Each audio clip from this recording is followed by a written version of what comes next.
Capítulo 11. A Florida e o Texas. Entretanto, estava ainda uma questão por decidir, faltava escolher lugar propício para fazer a experiência. Segundo as recomendações do Observatório de Cambridge, devia o tiro ser dirigido perpendicularmente ao plano do horizonte, isto é, para o zênite, e visto como a Lua não chega ao zênite senão dos lugares terrestres situados entre 0 grau e 28 graus de latitude, ou, por outras palavras, como a declinação lunar máxima é apenas de 28 graus, estava o problema reduzido a determinar exatamente o ponto do globo onde deveria ser fundida a imensa Columbiada. No dia 20 de outubro estava reunido o Gun Club em sessão magna, e Barbicane levará consigo um magnífico mapa dos Estados Unidos, dizia Beltrup. Porém J. T. Maston, sem lhe dar tempo nem para o desenrolar, pediu a palavra com a sua veemência habitual, e encetou o debate nos seguintes termos. Honrados colegas, o assunto que vai hoje aqui ser discutido tem uma importância verdadeiramente nacional, e vai oferecer-nos ocasião de praticarmos um grande ato de patriotismo. Os sócios do Gun Club olharam uns para os outros, sem que ninguém lograsse atingir o ponto de mira do orador.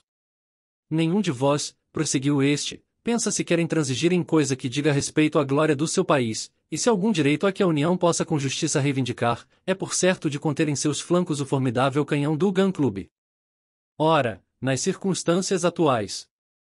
Caro Maston, interrompeu o presidente. Permiti-me que desenvolva o meu pensamento, prosseguiu o orador.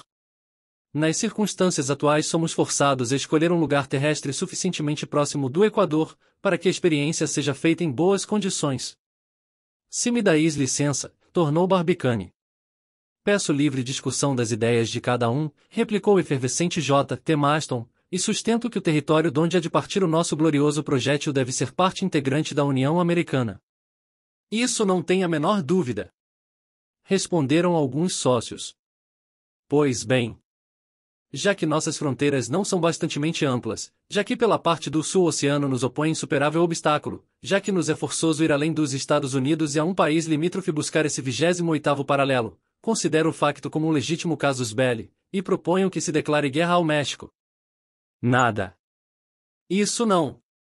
Exclamaram de todos os lados. Não. Replicou J. T. Maston. É essa uma palavra que pasmo de ouvir neste recinto. Mas atendei. Nunca. Não tenho que atender. Exclamou o fogoso orador.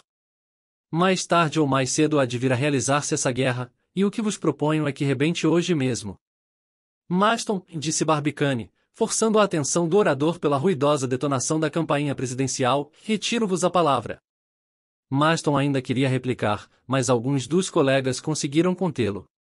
Concordo, disse Barbicane, em que a experiência não pode nem deve ser tentada senão em terras da União, mas se o meu impaciente amigo me tivera deixado falar, se tivera sequer volvido os olhos para um mapa, saberia que é perfeitamente inútil declarar guerra aos vizinhos, visto como algumas das fronteiras dos Estados Unidos se estendem além do paralelo 28º.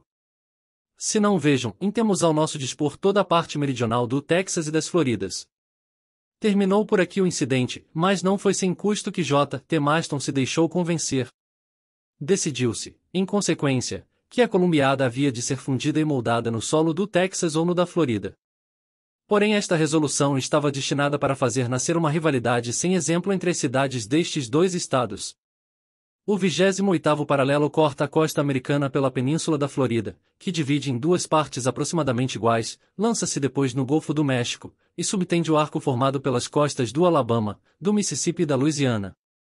Passa daí ao Texas, do qual corta uma saliência, e prolongar-se através do México, transpõe a Sonora, salta por cima da velha Califórnia e vai perder-se nos mares do Pacífico. Não havia pois senão as porções da Florida e do Texas, situadas ao sul desse paralelo, que estivessem nas condições de latitude recomendadas pelo Observatório de Cambridge. Na parte meridional da Florida não se encontram cidades de importância, e só por ali pululam fortalezas levantadas para servir de defesa contra os índios nômadas.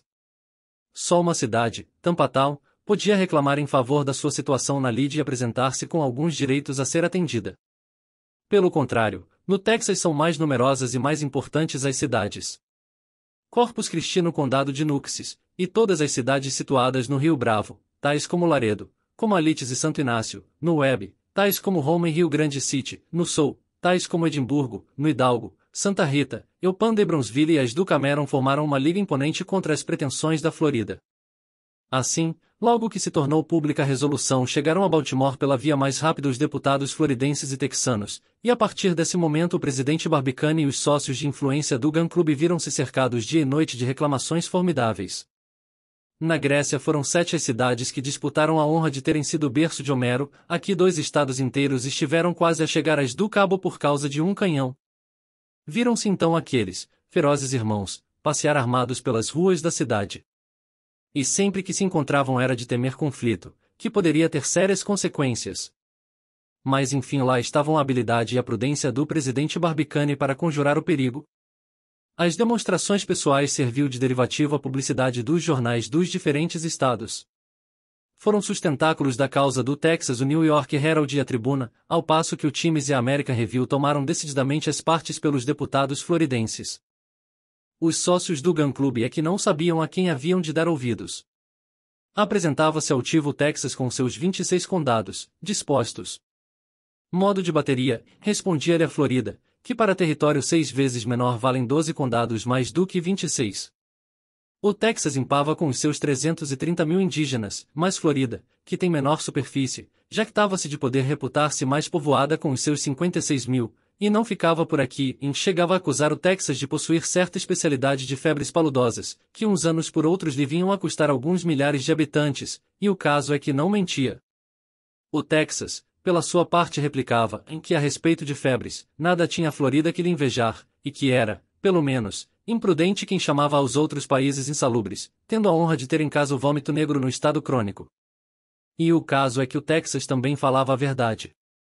De mais a mais, acrescentavam os texanos pela via do New York Herald, de alguma consideração é credor o estado onde nasce o melhor algodão de toda a América, o estado que produz a melhor madeira de carvalho para a construção de navios, o estado que tem nas entranhas dos seus terrenos soberba rulha, e minas tais, que o seu produto em ferro é de 50% do minério puro. A isto replicava o American Review, que o solo da Florida, sem ter aliás tantas riquezas, oferecia todavia melhores condições para moldar e fundir a columbiada, visto como era composto de areias e terras argilosas. Porém, tornavam os do Texas, antes de fundir seja lá o que for num país qualquer, é preciso lá ir, e as comunicações com a Florida são difíceis, entretanto que a costa do Texas tem a Baía de Galveston, que mede 14 léguas em seu contorno, e que era capaz de alojar a um tempo todas as esquadras do mundo. Pois muito bem. É essa então a via de comunicação que apresentais, a Baía de Galveston, que está situada ao norte do 29º paralelo? E nós não temos a Baía do Espírito Santo, que se abre precisamente no 28º grau de latitude, e pela qual os navios vão diretamente até Tampa Town. Bonita Baía! Respondia o Texas. Meia entupida pelas areias. Entupidos estarão eles! E exclamava a Florida. Cuidam que tratam com algum país de selvagens? Verdade é, que os seminoles ainda fazem correrias nas planícies da Florida. E então? E os apaches, e os comanches, é gente civilizada. Prosseguia este de Studreil havia já dias, quando os da Florida tentaram arrastar os adversários para outro terreno. Uma bela manhã o Times insinuou sorrateiramente, que como o empreendimento era essencialmente americano, não podia ser tentado senão em território essencialmente americano. Estas palavras fizeram ir aos ares os do Texas. Americanos. E não o seremos nós com tanto direito como vós outros. Pois o Texas e a Florida não foram ambos incorporados na União em 1845?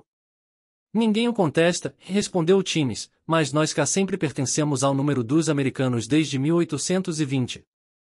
Bem sabemos, replicou a tribuna, foram espanhóis ou ingleses por alguns 200 anos, e depois foram vendidos aos Estados Unidos por 5 milhões de dólares. E isso que importa? Replicaram os da Florida. É acaso o motivo que nos faça corar? E a Louisiana não foi comprada a Napoleão em 1803, por 16 milhões de dólares. É mesmo uma vergonha! Clamaram os deputados de Texas. Atrever-se um miserável bocado de terra tal como a Florida querer comparar-se com o Texas, que em vez de se vender conquistou por seus próprios esforços a independência, que expulsou os mexicanos em 2 de março de 1836, que se declarou República Federativa depois da vitória alcançada por Samuel Houston nas margens do San Jacinto sobre as tropas de Santana. Finalmente, com um país que se uniu voluntariamente aos Estados Unidos da América. É porque tinha medo dos mexicanos. Respondeu a Florida. Medo. Desde o dia em que escapou tal palavra, na realidade um tanto violenta, a posição tornou-se intolerável. Era a crença geral que haveria carnificina dos dois partidos nas ruas de Baltimore. Julgou-se necessário mandar guardar os deputados com sentinelas à vista. O presidente Barbicane é que não sabia para onde se havia de virar. Choviam-lhe em casa notas, documentos, cartas prenhes de ameaças.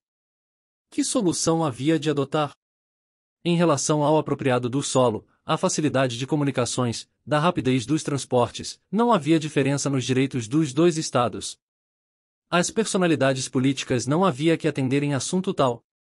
Durava esta hesitação, esta perplexidade há muito, quando Barbicane tomou a resolução de cortar de vez o nó, fez por conseguinte reunir os colegas e propôs-lhes uma solução profundamente sensata, como vai ver-se. Refletindo seriamente, lhes disse: no que acaba de passar-se entre a Florida e o Texas, é claro que hão de reproduzir-se as mesmas dificuldades entre as cidades do estado que favorecermos. A rivalidade há de descer do gênero à espécie, do estado à cidade, e nós ficaremos na mesma. Ora, o Texas possui 11 cidades nas condições requeridas, que hão de disputar entre si a honra do empreendimento, e se escolhermos alguma delas, vamos forjar por nossas próprias mãos novos de sabores, entretanto que a Florida só tem uma. Seja, pois, a Florida o estado, e tampa tal a cidade escolhida. Esta decisão, logo que se deu a público, foi o último golpe nos deputados do Texas, dos quais se apossou indescritível fúria, chegando a dirigir provocações pessoais aos sócios do Gun Club. Não tiveram mais remédio os magistrados de Baltimore, e foi dele que usaram, do que fazer aprontar um comboio especial, onde por vontade ou por força obrigaram a embarcar os do Texas, que largaram assim da cidade com a rapidez de 30 milhas por hora. Porém, apesar da velocidade com que iam levados, ainda lhes sobrou tempo para arremessarem aos adversários um último e ameaçador sarcasmo. Aludindo à pequena largura da Florida, estreita península apertada entre dois mares, afirmaram que não havia de resistir ao abalo do tiro, e que havia de despedaçar-se com a força dele. Pois deixá-la despedaçar. Responderam os da Florida com laconismo digno dos tempos antigos.